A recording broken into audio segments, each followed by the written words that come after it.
Itu poin pertama saya. Yang kedua, Pak Jokowi sebagai presiden dengan enteng, ini cuma soal masalah komunikasi.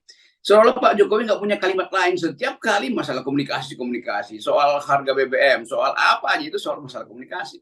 Padahal di belakang ini ada problem fundamental, yaitu pertentangan antara hak rakyat dan industri-industri besar yang di seluruh dunia, mulai dari Amerika Latin sampai hal-hal yang masih seorang ingat, cara penggusuran aborigin di Australia, bagian-bagian yang juga masih berlangsung di wilayah Afrika.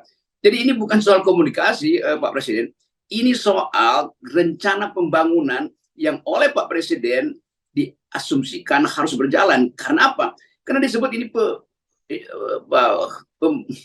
program strategis presiden kan. Dan ini sebetulnya akibat pertama dari Omnibus Law. Kan Omnibus Law itu filosofinya percepat pembangunan.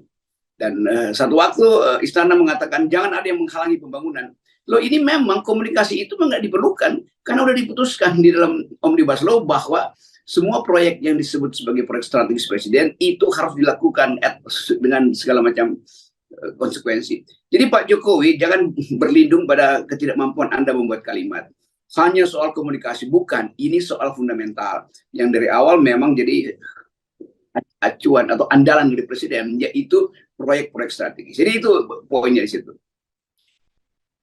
Kalau Menteri ATR itu ya bagaimana mungkin orang diberi kewenangan atau hak untuk mengajukan peningkatan dari hak adat atau hak lain itu ke GBI, sementara Batam sendiri adalah tidak boleh dimiliki. Kan Batam itu kan otoritas yang nggak boleh dimiliki, tidak boleh diberikan hak milik di situ kan.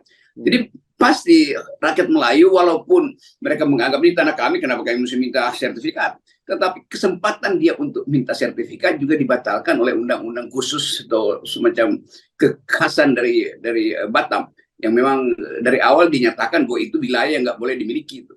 Ya. Dalam bentuk peningkatan hak menjadi hak milik oleh warga Melayu yang sudah bermukim di situ ratusan tahun.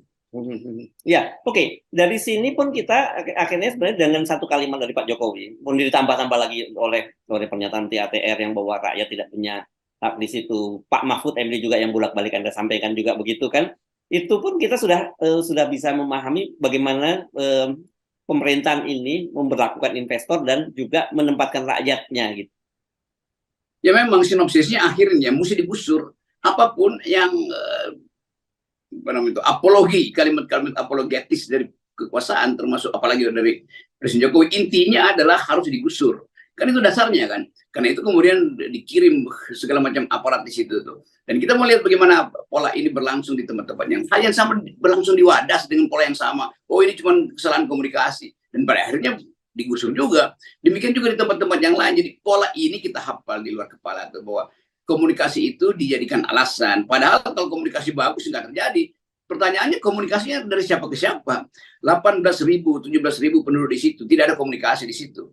Bahkan ada upaya untuk membelah-belah mereka itu supaya ada yang pro, ada yang kontra di situ. Itu biasa kan? Jadi justru dalam semua masalah yang menyangkut konflik agraria, yang dilakukan pertama komunikasi pro kontra, itu pemerintah yang produksi itu, terus supaya terjadi ketegangan, supaya ada yang cemburu, supaya ada hak buat membujuk bahwa loh sebagian pro kok. Kita lihat di dalam banyak kasus eksploitasi di Cianjur soal gunung gede, di Purwokerto macam-macam kan, Gunung Selamat, semuanya begitu. Masyarakat dibelah dulu supaya terjadi ketegangan, supaya ada yang bisa dibujuk dan ada yang menolak. Itu kan itu pola itu. Jadi saudara Presiden ke-7 Republik Indonesia ini bukan sekedar masalah komunikasi, tapi dari awal memang diinginkan ada pembelahan masyarakat supaya mudah dikendalikan. Itu dasarnya tuh.